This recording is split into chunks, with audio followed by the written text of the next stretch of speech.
what we're going to give you today is just literally a surface and an introduction to the concept of the scientific term is metal contrasting, implementation, and tension. And from a scientific perspective, these are two different techniques combined into one. This is just literally an introduction. Just about an hour ago, we talked a lot about some of the obstacles and some of the things that can happen through this. What will happen, and the reason why I wanted as many people here as much as possible, is what will happen is she will make a trip from Germany to over here within the next 3-4 months to actually do a workshop with us and train us. So to start this off, whatever we teach you today, it would be better that you practice it yourself first, and you do it yourself first before we actually implement this with students. I will feel more confident implementing this with students after she has actually come down and literally kind of give us all the nuances of why this works and how this works. Some of the things that, that are really, really emphasized, and we will play this video and then we will talk a little bit about the science and then we will do it, that is really important about metal contrasting, implementation, and tension. This requires a lot of time and focus. So when we start doing this activity, one of the things that she actually literally told us is make sure laptops are closed, devices are closed, put away, silent. So once we go to the actual metal contrasting, once we do the actual exercise, that's imperative. And she made that like clear over and over, not just in her book, but even in talking to us. She said make sure that the devices are off. And she even asked if we could just project it here so that nobody has to look through any of this. So that's important. The second part is there's a level of trust involved.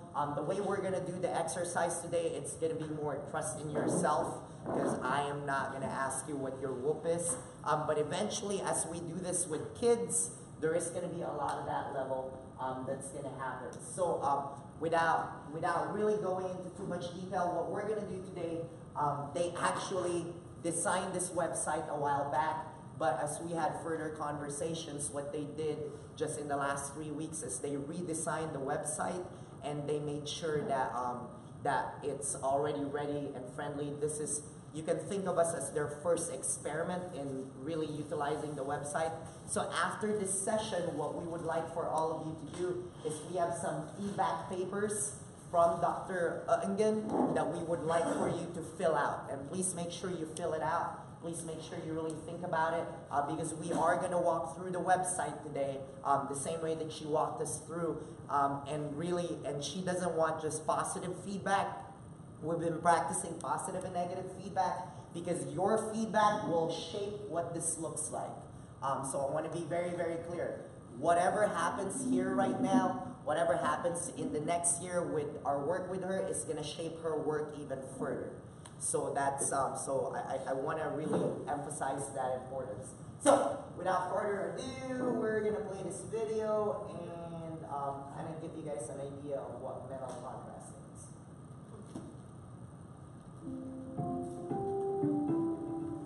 We're often told to think positive and rid ourselves of harmful negative self-talk.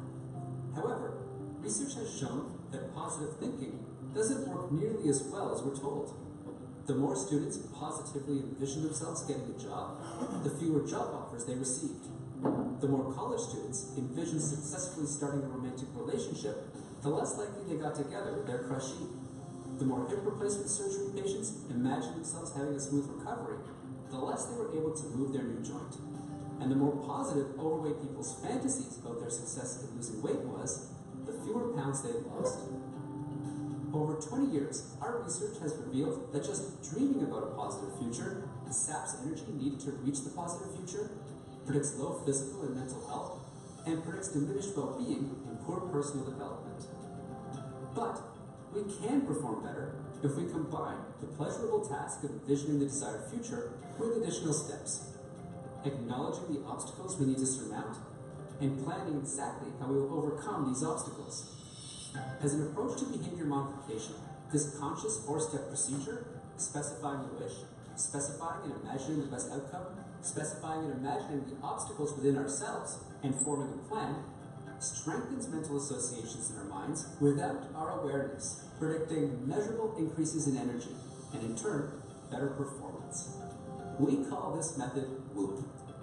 To test WOOP, we gave a group of high school students preparing to take an important standardized test a short exercise incorporating WOOP, while the second group received a placebo. Students exposed to WOOP completed over 60% more practice questions than participants in the control group. In another study, we gave one group of middle-aged women information about the benefits of a healthy diet, and another group the same information plus WOOP. For a period of up to 2 years, the women who were taught WOOP ate more fruits and vegetables than those in the information-only group. Other intervention studies have shown that people who use this method are losing weight, getting better grades, become successful negotiators, and improve their relationships. The magic of WOOP is that by automating cognition, emotion, and behavior, it triggers people to become motivationally intelligent. It is low cost, easy to use, and can be applied to different life domains and across demographics. By learning and applying WOOP, you will come away more motivated and skilled than ever to make clear decisions, take action, connect with others, and engage with the world. All from a simple but awakening question. What is it that holds you back from fulfilling your wish? For more information, visit woopmylife.org.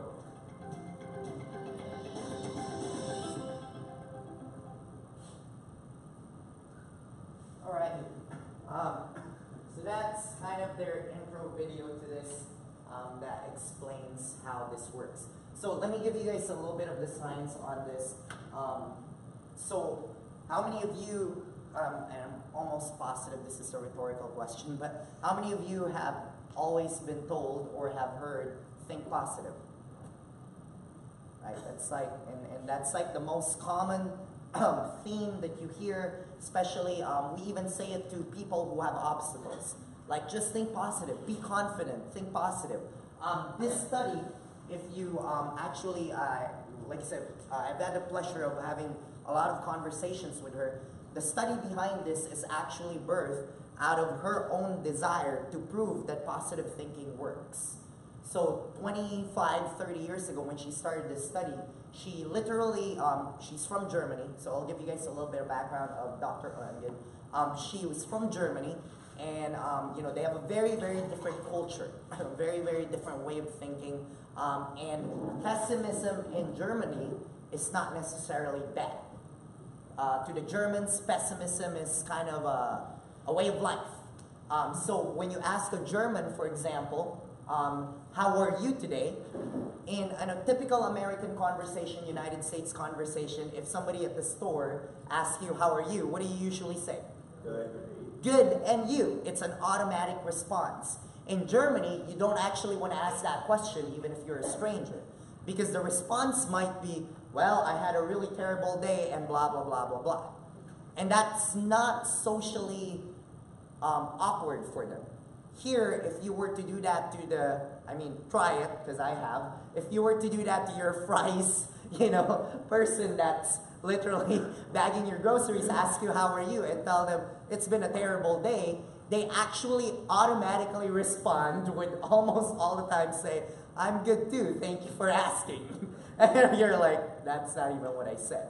So coming over here, when she came over here doing her study in New York University, she was enamored by this optimistic culture. And she was in love with it because it's new to her. And she was like, man, I love a United States optimism. So she decided to do her study there, hoping to prove and bring back to Germany this whole science of optimism.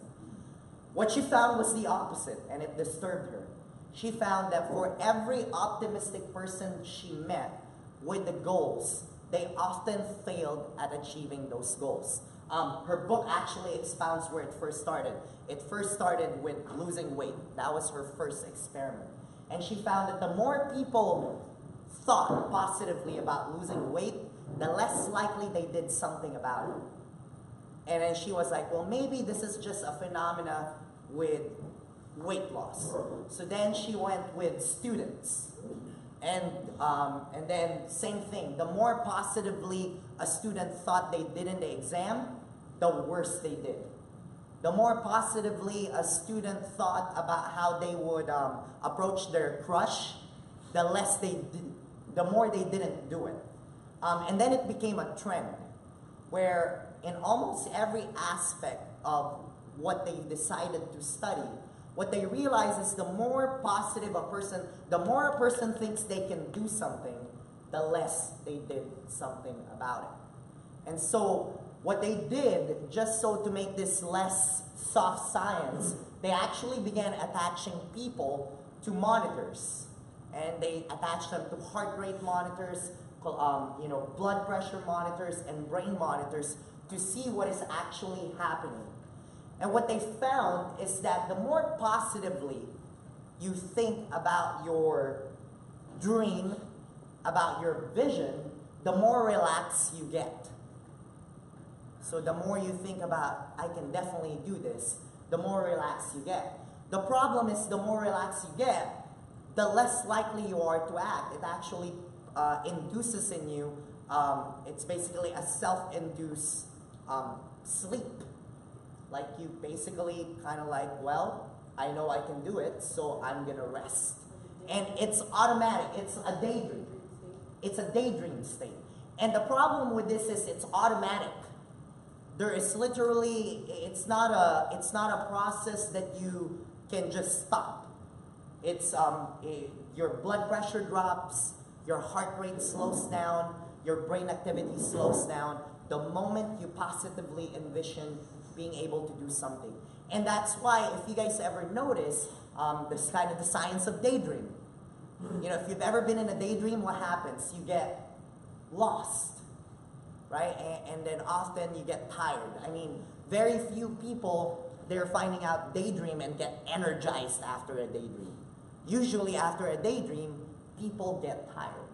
And so that's when this whole science really began, and that's why the idea is rethinking positive thinking, where maybe there is a problem with all these messages of positive thinking. And like I said, if you guys want to see a more bigger study on this, it's what I said before, is that in almost every standardized test in other countries, you can find a 2020 study on this. Our students, our high school students, score lower than almost everybody else. But in all those tests, when they rate this, every student was asked to assess how confident and how positive they were about the results of their test. The American students who scored the lowest are the students who have the highest confidence all the time, and leaves literally their German counterparts, their Japanese counterparts. All the other counterparts were pretty pessimistic about the test, even after taking the test. But the Americans, they were all, yeah, I did awesome in it. And then when the results came back, they did the worst. They did the extent of this study just to show further how real the science behind this is. They even did this study all the way to our economy, because they were trying to figure out, is this whole positive thinking just an individual damage? Or is there societal impact to this? And what they found is even in our economy, you can almost predict how well the economy will do based on the positivity of the presidential speeches about economy. So the more, and they have a chart, and it's weird, they literally charted specific words in presidential speeches that talk about positive economy and the dreams about positive economy, and then they compared it to the actual GDP and unemployment rate during that time. And almost always, there are of course always outliers, whenever the speech is positive that year, the economy drops. And whenever the speech was a little bit more pessimistic and a little bit more realistic, right after that speech, the economy actually begins to climb. So that's just kind of like the science behind mental contrasting and implementation. So then when they did this, as they studied this, then they began to wonder, well then what can we do? If positive thinking is not enough, what should we do? I mean, because we've been told, I mean, at least for the most part, for I think an entire generation, in decades, we've been told, dream big and it will happen, right? I mean, we even have posters of that. You know, think positive, right? I mean, how many of you, your reflex, if a kid says, you know, I don't think I can do this, how many of you, your almost instant reflexes, think positive? Right? I mean, for the most part, I think a lot of us, right, when we hear a kid say, you know, when we see a kid that's pretty pessimistic, our first response is, come on, think positive. You know, you can do it. Don't be so negative, right? In fact, we have an aversion to pessimistic people. Right? Culturally, we almost avoid like pessimism. I mean, in Winnie the Pooh, we always make fun of Eeyore, right? Because Eeyore's just so pessimistic and negative, and there's just so much. Now, so then, as they were doing this study, they're like, well, you know, we can't just get rid of positive thinking. You know, what do we do with this? So enter the idea of mental contrasting. So mental contrasting is a technique where you actually contrast your dream with a reality in its simple sense. Hence, mental contrasting. You think of the opposite.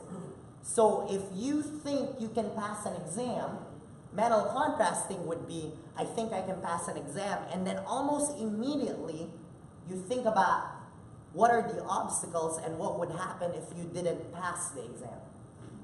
So almost immediately. So think of whatever dreams. So for example, in the weight loss example, they were telling the subjects, you know, all right, think positively about losing weight.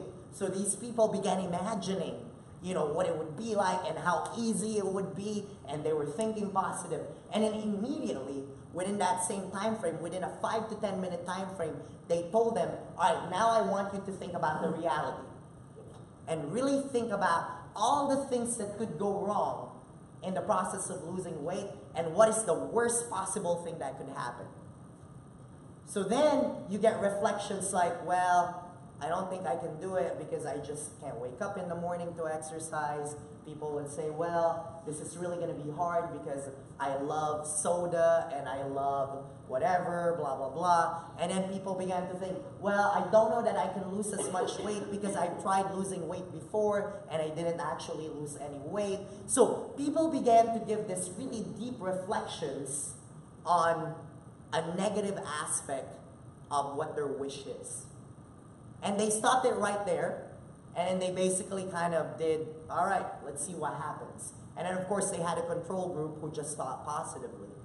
Amazingly, the result was insane. Two things happened.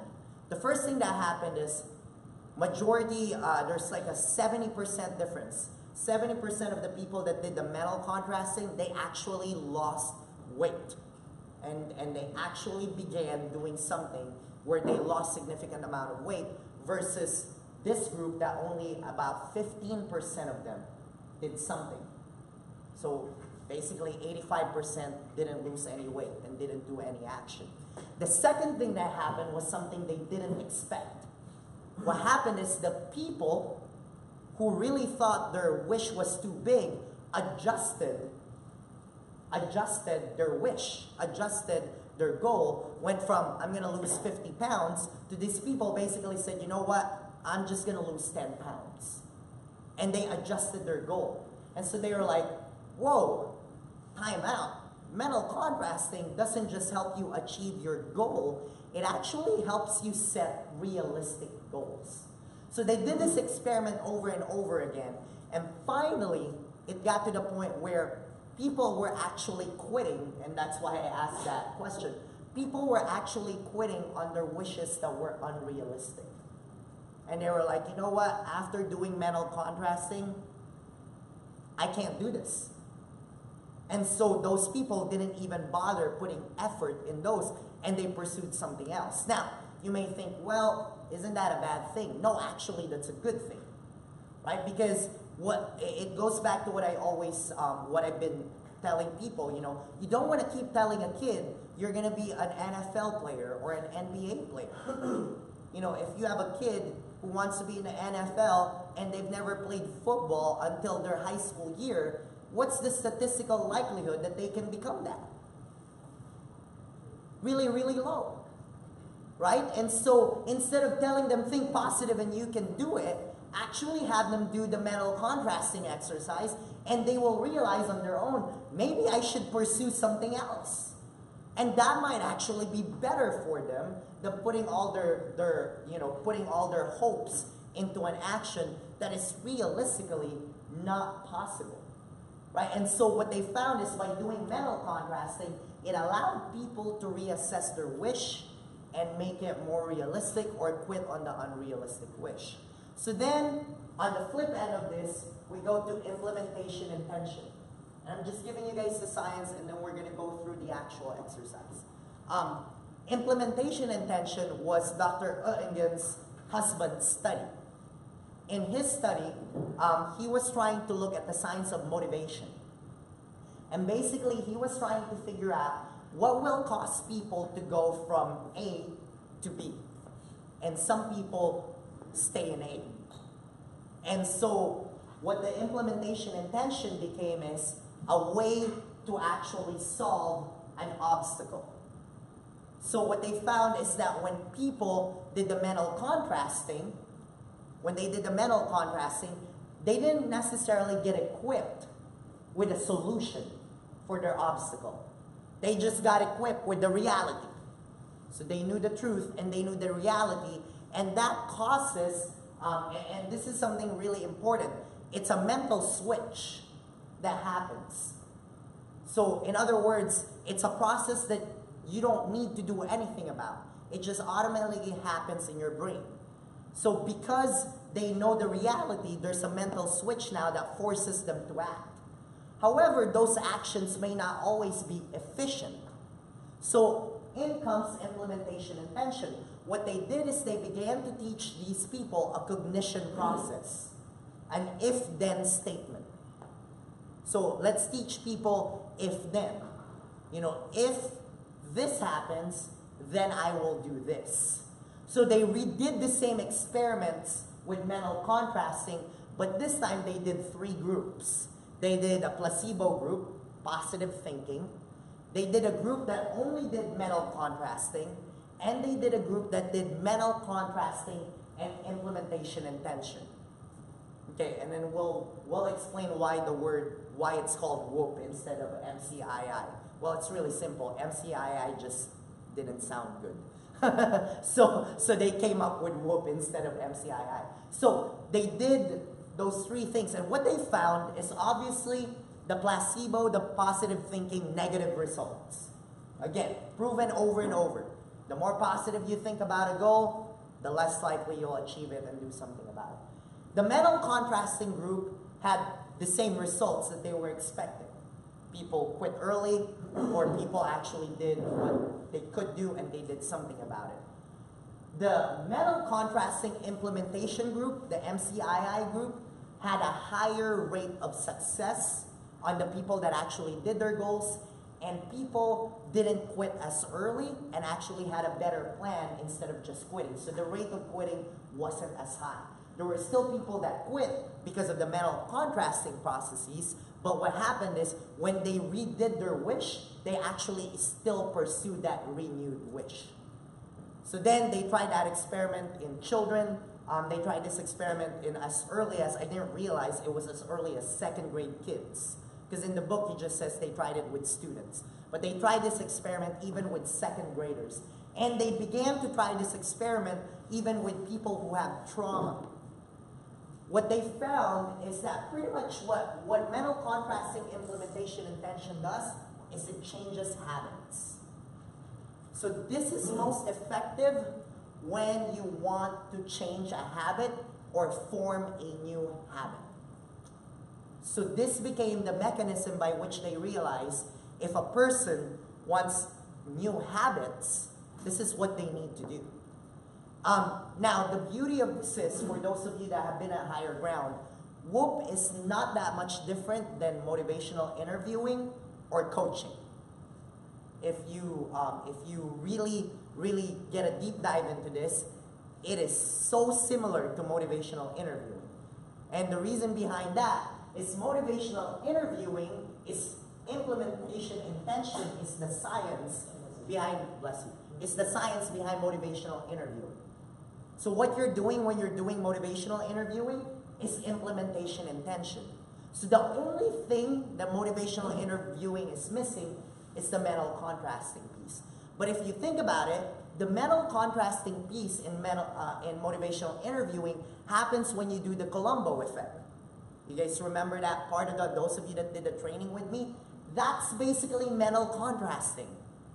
Right? If you guys remember, the whole idea behind Colombo effect is to repeat their statement to them and make them kind of realize how stupid it is based on the fact that here's what your wish is and here's the consequence to that, but you think that won't happen. That's basically a low-level mental contrasting process. So for most of us, this exercise shouldn't be that difficult. All right?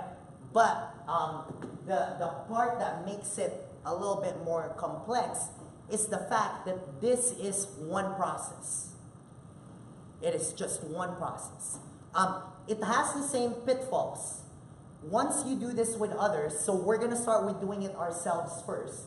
And then once we get to a point where we're implementing it to others, she literally said the same thing. Do not give advice. You want the person to actually come up with it because, again, you want the mechanism to be automatic. In other words, just like the whole reason, why do we do coaching and not just mentoring? Who remembers?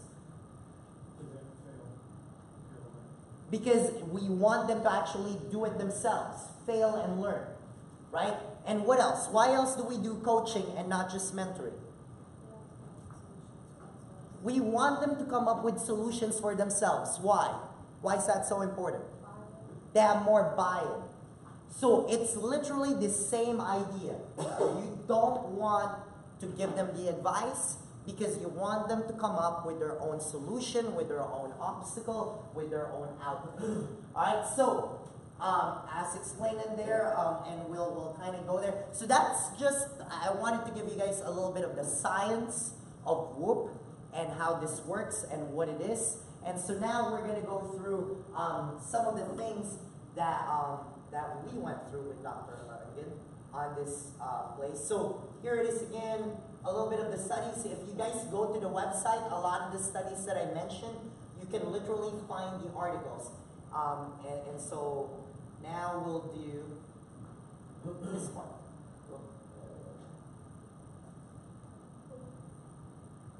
So there are two videos here, and we'll play one video. And if you guys remember, I talked about KIPP schools. So Dr. Ungen actually did the exercise with the founder of KIPP schools, and that's what this video is.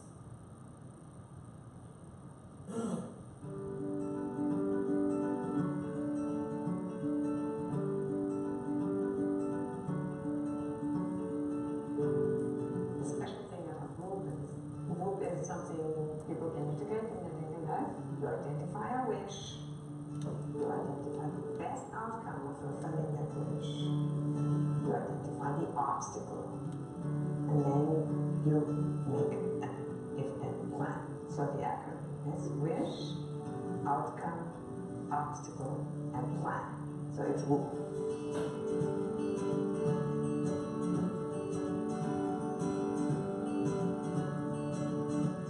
Before you do WOOP, you create your own mental space. You calm down in the sense that you understand that the world is the world, but now you are you, and you can leave out all of the world's business for a moment. Even if you do it briefly, just you always need to have the mental space, and that means no cell phones, no email, no kind of double tasking of any kind. It demands mental effort, and you really need to have the mental effort in place. Otherwise, it's useless. Let me make sure my cell phone's off then. Put your cell phone off. My cell phone is off. Okay, good. Alright. And just make yourself comfortable. This is it's your time now. And reserve it for you, and everything else has to wait now. Everything else has to wait. And now I want to ask you, what is the wish that is dearest to you, but which is still challenging? But you can do it. In any particular conversation with my wife, with my two sons, with the folks I work with, I would like to be fully present in that conversation or in that experience. If I'm playing with my boys, hanging out with my wife, there's always something else. There's always work. Or if I'm at work, there's always the pressures of home or what the expectations are there. That would be a good wish, to really be fully present. Can you phrase it in 3 to 4 words?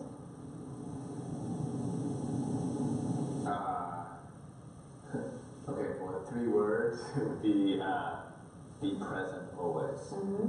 What would be the best outcome if you fulfill yourself that wish? Okay, there are a lot of them. Yeah, there are. I would be more productive at work. I'd be a better husband. I'd be a better father. I'd feel good. I'd feel engaged with the people around me. That's true. There's so many good aspects of God. What would be the main feeling if you were present? How do you feel? I'd feel engaged. I'd feel happy. I'd feel energized. I'd feel calm. I'd feel calm. That would be the best feeling. Like to feel calm. You know, because I feel like what I feel now is I feel like I'm rushing from thing to thing. If you say it in 3 words again? I'd feel calm. You feel calm. Yeah. Okay, great. So keep that. I feel calm in front of your mind. And now let your mind go. And imagine this feeling of calmness.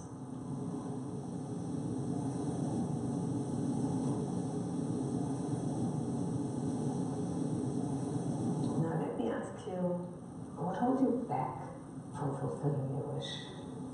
What is it in you? The obvious obstacle is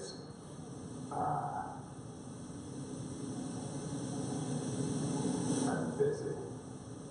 Professionally, I have lots of responsibilities, which I love, but there's a lot.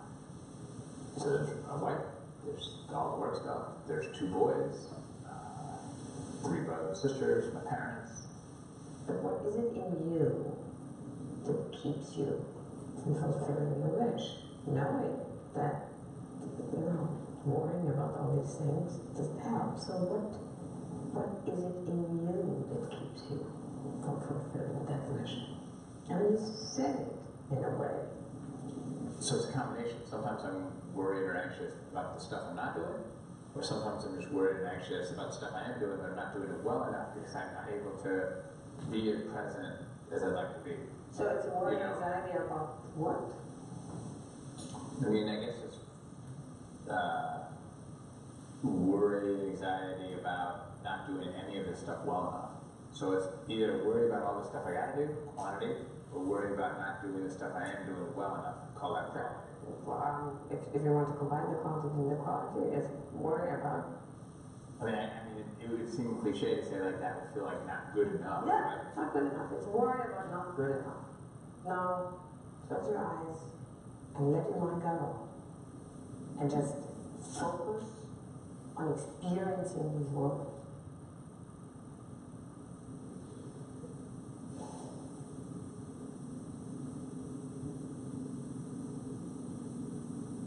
And now we go on. So, what can you do to overcome these worries? What is a behavior or a thought which you think is effective? If you do it, it's effective. If I do it, it's effective. I'll agree. Okay, so then we do a very simple if-then statement. So when will this worry come up next? And where will it come up next? I mean, it's going to come up as soon as we say this is over. Exactly. Right? Like once we say this is over, I mean, it's already starting to come up because I know it's coming to a close. Okay, make an if-then statement. If I start to worry, then I will breathe in for a 5 count and out for a 10 count.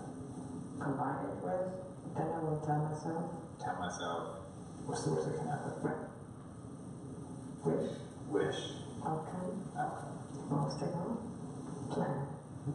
And you can do it with respect to the next appointment, with respect to any of your where you want to be present. But it manifests itself in so many kind of short-term wishes. And for each of these situations, you can actually do a WOOP. Once you're proficient in WOOP, you can do it for these different situations. That will. All right, thank you, Gabrielle. Great.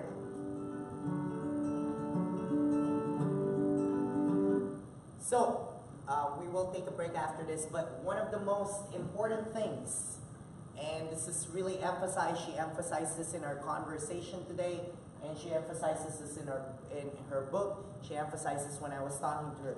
And this is the part where you will feel the most stupid for some of you just because your personality dictates that this will feel stupid. Is the imagery. Alright? This is the most important part. It's literally imagining. Okay? Two parts that are important to that. You can only imagine it if you are mentally present. So that's why she says, no phones, no multitasking, laptops are off. In her book, she actually literally tells you, find a quiet space, right, where you are by yourself, that when you do this, because again, it is the imagery that makes the mechanism automatic. That means if you don't imagine it, just like, if you guys noticed, and it's funny because in talking to her, she said that they actually had to edit that video because David Levin really got anxious. And you can kind of see it in the video. She's kind of like, really, I have to do this? You know, because, you know, he's a very A-personality person, founder of KIP Academy, co-founder with Dr. Duckworth of Character Lab. And so it's kind of like that. So some of you will experience that. You're like, I don't have time for this. This is stupid, right? But that is the whole point. You have to make time. Because remember, this is about behavior and habit change. And let's be real in this room, when was the last time you were able to change a habit or create a new habit or get rid of a bad habit successfully? And really think back of a habit, and when was the last time you were successfully able to do that? Change a habit. You know, we hear it all the time. I want to lose weight. I've seen it literally even here. I'm going to eat healthy, and I've seen that last maybe 2 weeks. You know, or we're going to work out, and I see that energy go for about 2 months and then disappear, right? Because again, it's a habit, right? The second part, that if you guys notice that she did over and over again, for those of you that are overthinkers, right? Again, some personality will run into this. You have to make it specific and short. And the outcome and the obstacle several times. No. We gotta be able to do it. And when we do the exercise, there's a guide there, and we will really check it, and we will do this. We're not gonna be proficient at this on our first try. We're gonna have to practice this a lot, and that's why I don't want us teaching this to kids until we actually really understand the process itself. So it has to be specific and short. The wish can be adjusted. If in the process of your WOOP outcome and plan, if in the process of the obstacle, oh yeah, it's outcome first, sorry. That's very important. Yes, that is very important.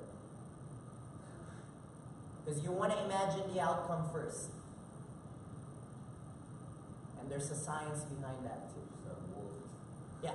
So, if in the process you get to the WOOP and you realize the obstacle is just too big for your wish, you are encouraged to actually go back to the wish and adjust the wish. Right? So if in the process, because what you don't want, because then it comes back to the plan. The plan has to be clear, specific, and it has to be one action. So you can't move on to the plan if your obstacle is so big that it's just impossible. The other thing that's really important to understand is that the obstacle has to be inner. So you can't make an obstacle something that is not about you. So when you think of the obstacle, it has to be an obstacle that is you, because it's about a behavior change, about a habit change. What is stopping you? How is you stopping you? So you have to be vulnerable with self, and you have to be honest with self. There's a level, again, trust.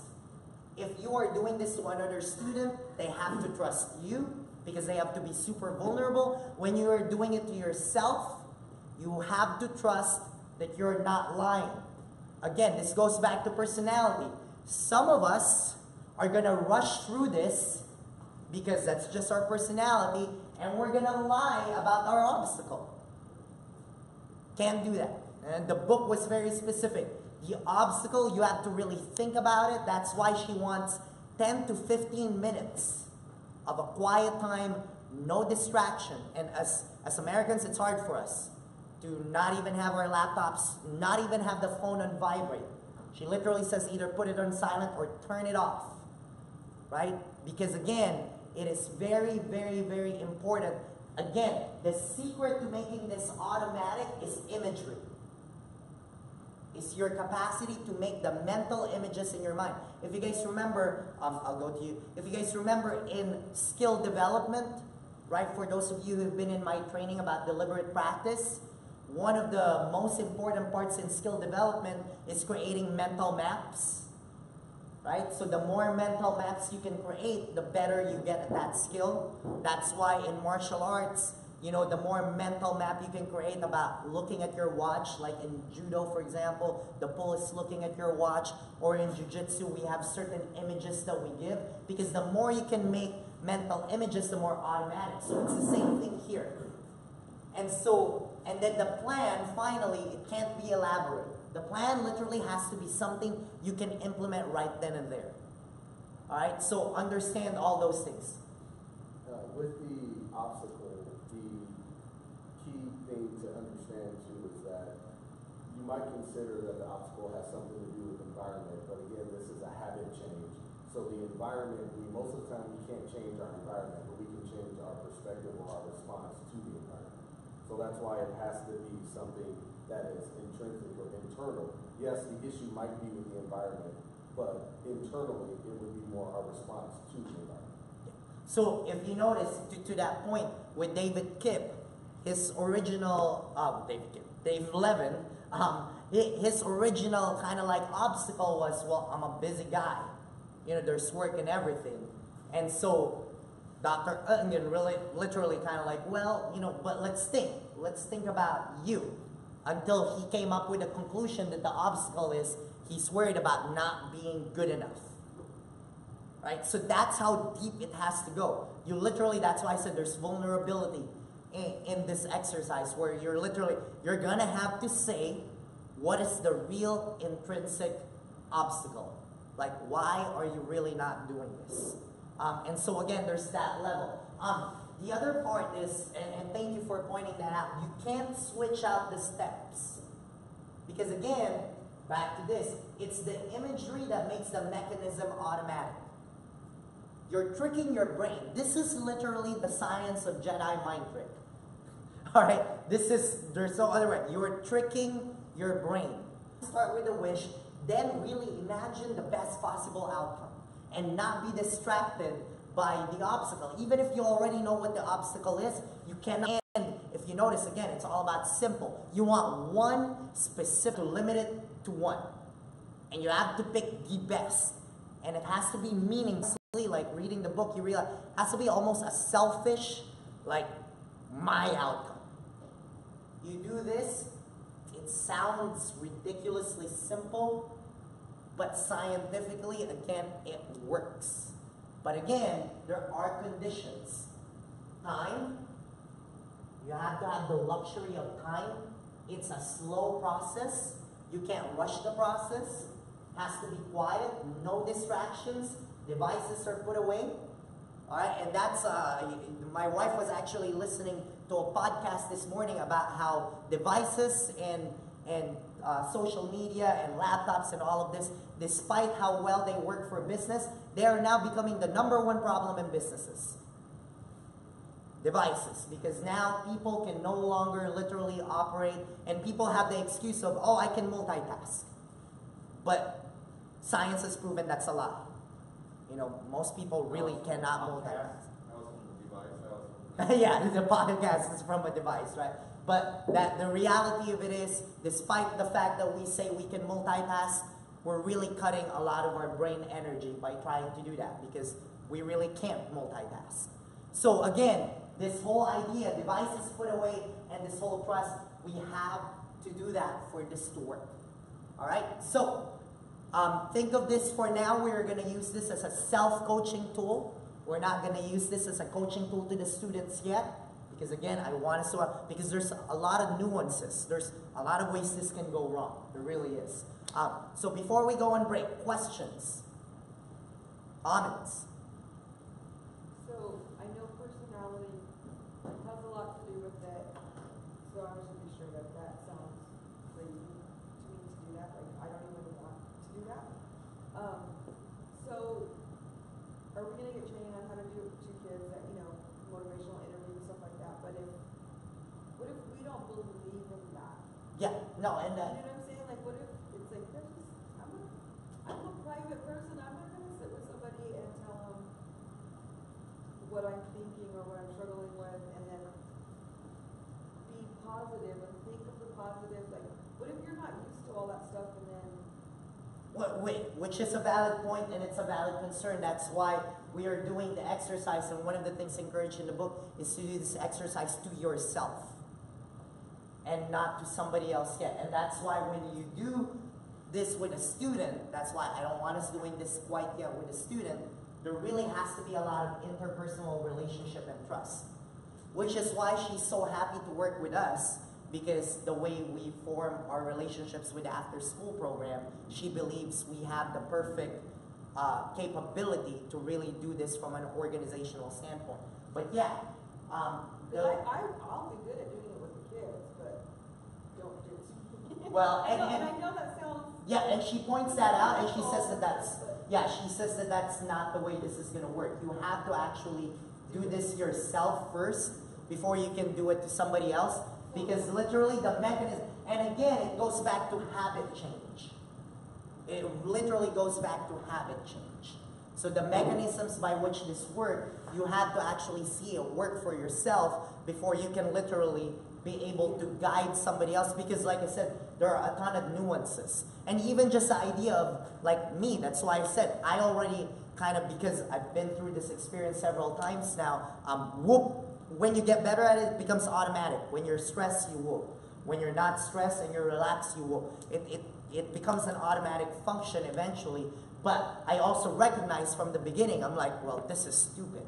That's why I already said, I know some of you will feel that, because it's like, I'm ADD, I can't just sit down and focus and imagine the best possible outcome, and then imagine the obstacle. I got anxious when I got to the obstacle the first time I did it. I'm like, oh man, no, this isn't gonna work. This isn't gonna work. And my brain went to a billion places. So that's why I said, I know personality, this is gonna happen, this is gonna happen. And then for the overthinkers out there, which I am an overthinker, you're gonna really make like a novel out of your whoop, which you shouldn't. Every part of your whoop should be like short and sweet. And for me, my first whoop, I had to literally redo it at least 5-6 times, because I'm looking at it and doing the check questions, and I'm like, nope, redo again. Right? So that's why you gotta really do the process several times before you can teach it. We'll go to Andres. I'm just thinking on my personal move already, and the obstacles that I see for it, and it's just so broad and there's a lot of them, and how it's focusing, is it coming up with a broad term to encompass all of the obstacles, or is it just focusing on one singular obstacle? So that's a very good question. And the way she answered it is, you really want to look at the biggest obstacle. So now, if you can't avoid and all those obstacles are really broad and linked together, then summarize that broad linked obstacle into one thing that's simple for your mind to understand. But if it's really many obstacles, then really pick one, the biggest one, the most common one that you run into, in order to make that the main obstacle that you imagine and that you create the image reality. Does that answer that question? And make sure, finally, again, I make an emphasis of it, the obstacle has to be intrinsic obstacles. Like Art said, even though the obstacle may look like the environment, you have to really pinpoint the response that you're doing to the environment to make the obstacle work. I'm just not clear on her definition of being positive. Like, it's not, I'm not informed about this, not more, but she's saying like being born is not the way, but wish and all that is the way, but I'm not clear on what's her definition of being positive, because being positive could be something like being accurate, being careful. To me, that's being positive. So like, just simply just thinking, wishing, like, what's the difference between being positive and wishing? So, a very good question, and she addresses that as well. So, being positive in a cultural sense is this whole idea of optimism that you can do anything. That's being positive. So being accurate in all of those, that's the because I understand her culture a little bit, that's our Japanese like concept of being positive. Like, it's very different. The positivity that she's talking about is this whole idea of what we typically really say to kids. It's like, just think positive. You know, think positive and you'll get results. It's this idea of just, go ahead, Rima, you can jump in. Think you can. Yeah, think you can. You can totally do it. Yes. Yeah, it's the idea of the little engine that could. That's her definition of think positive, is that you cannot just keep teaching kids that they're a little engine that could, because it simply doesn't work that way.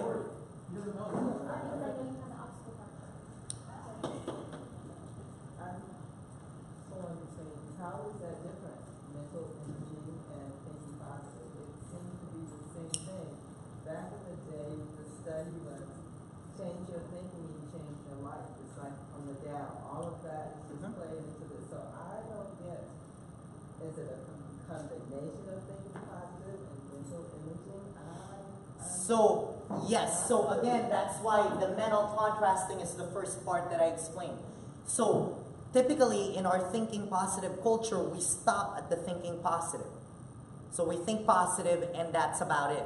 So we don't mentally image anything. Well, no. Not even mentally image anything. We create a mental image of the positive thing. In this part, we think of the actual obstacle. We think of the actual reality. We create a contrast of the positive thing. So we're not just thinking we can do it. Now we're literally thinking as well on the third step, why can't we actually do it? So it's not just saying we can do it. Now we ask, why can't we do it? We're not asking, how can we do it? That's the plan part. So how is it different from the opposite thing? So, It's not different. It's an extension. It's an extension of positive thinking. if I may add to that, what it is and what the studies are showing that, yes, we encourage and culturally we say, okay, think positive things will happen, think positive. But it doesn't, what the studies show is that didn't actually drive action. It only drove the imagery.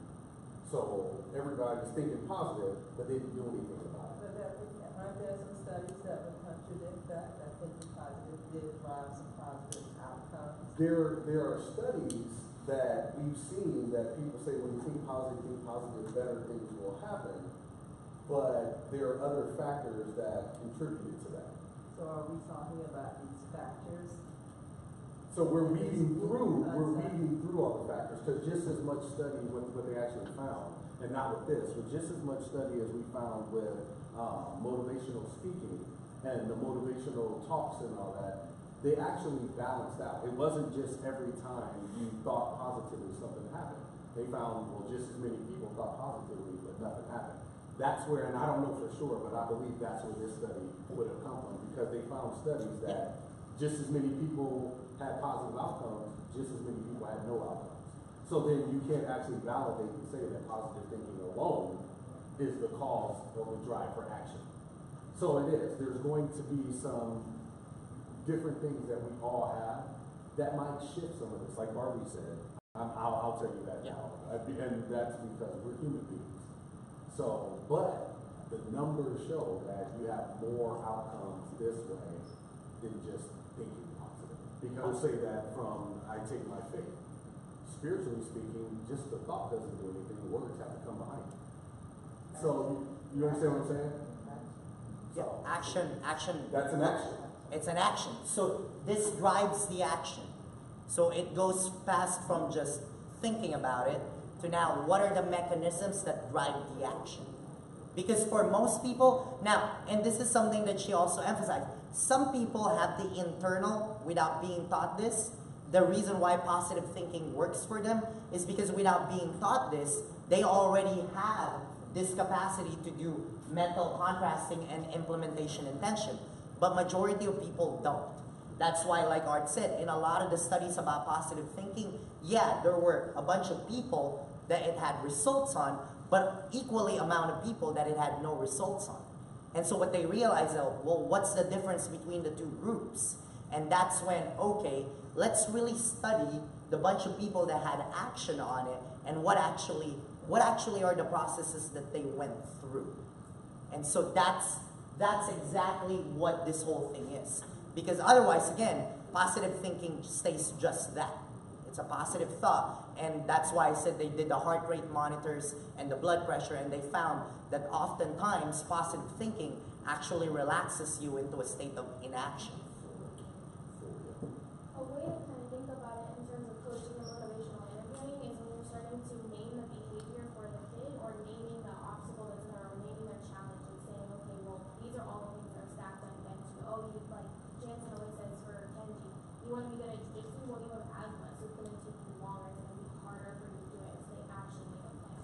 This made me think of the other study I talked about with the college orientation for African American males and how two groups were put into a room.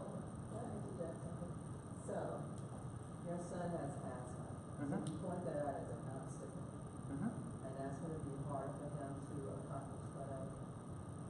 Mhm. So, And he made a plan, and so he said, So isn't that an image that you're putting in his head that it's going to be harder because he has asthma? yeah, But that Is he that can true? still do. Is Absolutely. that true? yeah, he had asthma attacks in the middle of his jiu-jitsu tournaments. But His biggest the problem, of where the asthma comes from, do you not address that and then move from that and then he can successfully accomplish whatever? Yeah. Because we remove that. no, we haven't removed the asthma. So he had to realize that unlike his peers who can actually last longer than he had to do more training and he had to do more mechanisms in order for him to perform as well or better than his peers. So what he did on his own is he created his own strength and conditioning plan. So on top of his training, he did strength and conditioning. So he went from having asthma attacks all the time during matches to now he can last. But had he not done that, he would have still been in the same boat that he's in. And so yeah, the reality of it is, if Kenji just dreamt about being a jiu-jitsu and judo player and he did the same amount of training and didn't realize he had intrinsic obstacles going on, he wouldn't have put as much effort as he's putting in order to understand that I have other obstacles. It's the same thing with me. I know I'm a tiny guy, so when I do the sport of jiu-jitsu, I don't lie to myself and say, I'm positive that I can beat up this 200-pound man. I change my training because I know I'm a 120-pound man, and no matter what I do, I will never be able to bench press a 200-pound man the way he's going to bench press me. So I modify my training in order, I come up with a plan because I know the obstacle. My best possible outcome, I pass their guard and smash them, which now I'm able to do. But again, if as a white belt, when I started martial arts, I thought, oh, I can do it, and didn't realize I had physical obstacles. I had intrinsic obstacles that will not allow me to play the game that I want to play, then I would have never done it that way. But because I realized the obstacles, I had a plan that adjusted for that. And so that's the idea behind the whole mental contrasting intention implementation. Well, I just want to finish Rima's thought that you had on that book. It's the same thing. It was the study where they did it for African American males entering into college, where they set them into orientation rooms for 30 minutes, where it's like one group is just like, you're gonna have an amazing experience, and the other group got, you're gonna have an amazing experience, but it's gonna be tough because you're gonna have to culturally or acclimate, or you're gonna have, it's gonna be harder for you to make relationships, blah blah blah. And when afterwards, what it was is that they were given the opportunity, the obstacle was pointed out at the beginning, so they were given the opportunity to plan for that obstacle and to plan for, hey, this isn't gonna be easy. It's not easy for everyone. I'm not alone. I am in the same boat as everyone where this is something that I have to face. A lot of times our kids know that there's something against them, but they don't know what it is, and I think it's just them. Like, growing up, it's just me that looks a certain way, or it's just me that's having a hard time with this. But no, when you tell them, you're going to be expecting this, and it's okay to expect this, they can plan for it. And so every time they hit a roadblock, they're not just going to hit it and crash. They're going to hit it and then push through it and say, oh, okay, this is what this obstacle is. Let me jump over it. Let me go under it. Let me dig through it. So the reason why I wanted Rima to finish that is because we have a lot of that here at Higher Ground with our students. And it's really hard to understand when you're not in poverty, this mentality. And let me tell you why. One of our students, great dancer, wanted to be a dancer. We got her into dancing school. She did dancing in grade school and junior high. All through her high school years, she did dancing. Got a scholarship to go to New York. And we're like, let's take her. We will take her, let's go. Never ever thought of any of these obstacles. We just said, you can do it, be positive, everything. Well, her mom's like, she's not going. And we're like, why not? Because she needs to get a job and help me raise my other two kids. And we were like, no, just keep thinking positive, because at the time we didn't know a lot of this. And one of the things that Jess and I decided to do was interview the mom and say, okay, what are your fears of her going to New York? What are the obstacles of her going? Well, I have this, I need help paying the bills. She's never been to New York. I can't even buy her a plane ticket. And the mom listed all the obstacles, and then we helped her overcome those obstacles. The girl never went to New York, and it's still her dream. But there was, I think, the positive thinking of you're gonna make it, you're gonna make it, you're gonna make it, kind of, she never realized the obstacles. So when she tried to go, it was like, well, I can't make it, so she quit. But if we would have found those obstacles, if we would have asked mom, because now that's what we do. When we make a high school plan out, now we find all the obstacles for the student, and with them and with parents, with whoever's involved in their life, and they see those obstacles, and then their senior year, they have a whole year to say, okay, yes, I gotta work on this, this is what I have to do. And I wish we would have had this growing up. Being dyslexic, nobody told me I was dyslexic, nobody did tests on me. They're like, oh, you just don't want to be positive. You can do it, work harder. And so I read 7 more books that I couldn't read. So I wish we would have had this, because I never got to go to college, because I was like, I can't go to college. But if I would have learned how to overcome my dyslexia, I probably would have went to college. And to Brima's point, the group that was given, labeled the obstacle, named the problem, their graduation rate was significantly higher than those who hadn't. Oh yeah, in one of the studies. Yeah, 33% more. And I want to say that there's some people who can think positive, and I don't know what the process they go through in their mind, and they'll do just fine. But the majority of us, if we're honest, have a hard time following through with plans or the wishes that we have. That's where the studies come from, because the majority of people don't have that. There's certain people that, again, I don't know what it is, they have it. I think leading to that is, it's kind of the thing that was long before both was in existence, but hope for the best, plan for the worst. I think those successful people probably had that kind of strategy, which is akin to this. That's mental contrasting, right? Yeah. Go That's positive thinking to me. Yeah, that's a cultural difference. Like I said, yeah, we were raised that way. But Yeah, for we those were of raised. us- aren't. So like, there's What? a handful of people who were raised like that. Not everybody has that opportunity.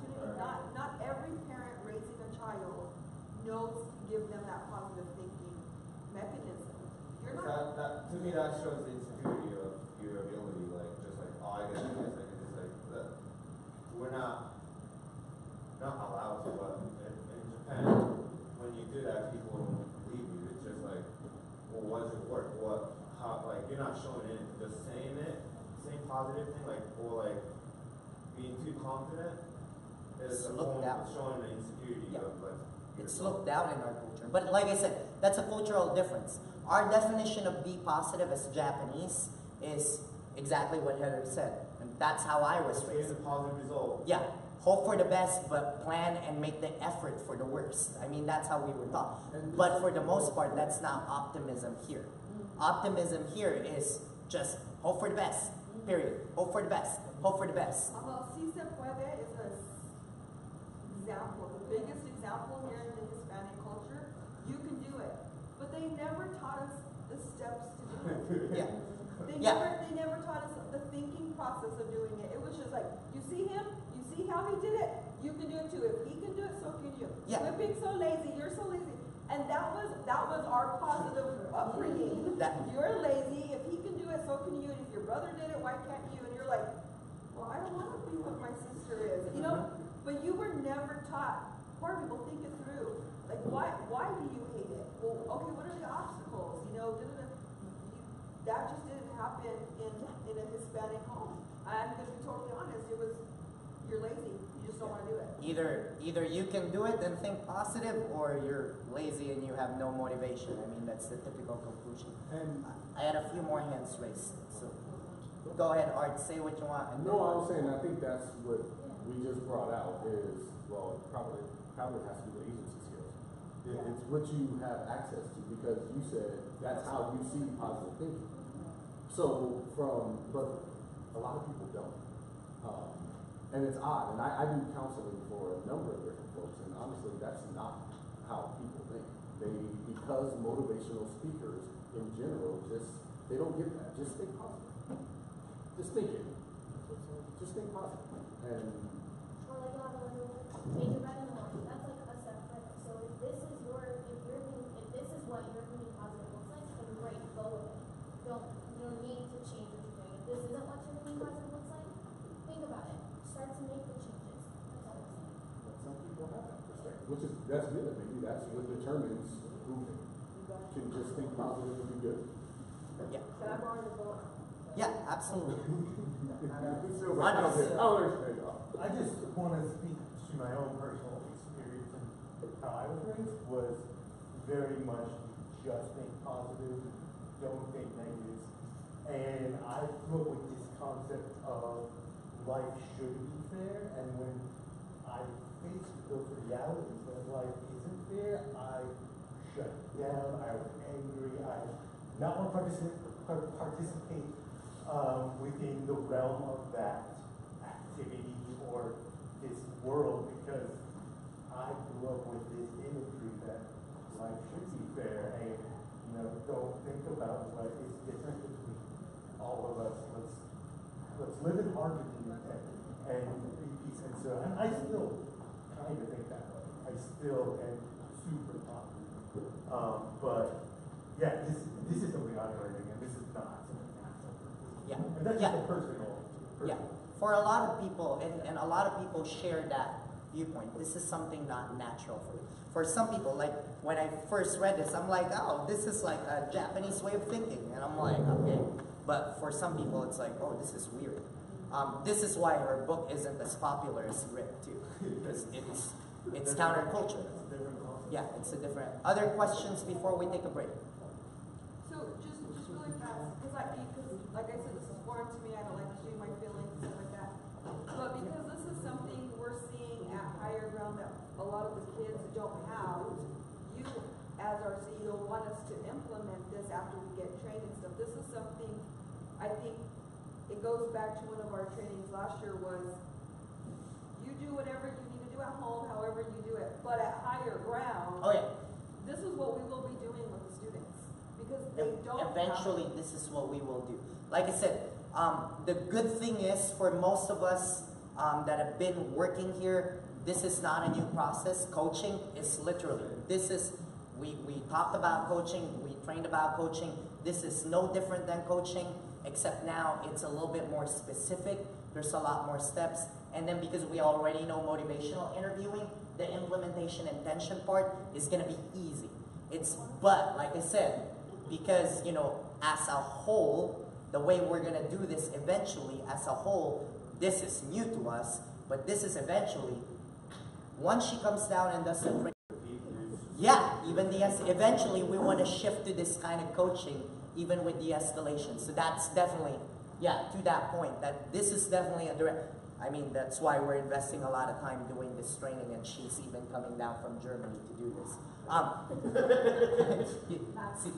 You're positive thinking there. And then the last part, I do want to say this, we have a huge luxury, in a sense. My point to this is, I do want some detracting thoughts. I want to be very clear about that. This isn't like specially done, but right now, for this year, at least this school year, we do want your clear, honest thoughts about this process, because it's going to help her research, and it's going to help shape the way it is. That look like that precisely because it was designed for us today. Like, I know that it's like, you just think about the privilege that we have. So again, that website is also going to evolve based on what we say. WOOP is even going to evolve based on what we say. So please be honest. But again, I don't want you to be honest from the perspective of, I don't like this, so I'm not going to try it. I want you to be honest from the perspective of, I'm going to do it. I'm going to do it exactly the way it is. And then I'm going to give you my honest feedback on why it didn't work for me, why it worked for me, and what elements worked for me. Because otherwise, if you're just going to say in your head, I'm not going to do this because whether personality, you know, you're overthinking it, you didn't follow the steps, then that doesn't give us a clear feedback when it's time to implement it to the kids. Because here's the deal. Majority of whatever it is you're feeling is the same feeling a lot of our kids are going to get. Because that's, I mean, we are, you know, we are for the most part in the same culture as they are. So we do want that feedback, and we do want those conversations. One more thing before we go on break so we can actually do the WOOP. No? All right. How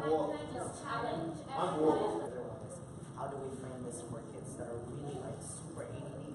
You know, and they've never been taught to slow down. They've never been taught to, we need to sit down for 10, 15 minutes and actually do that.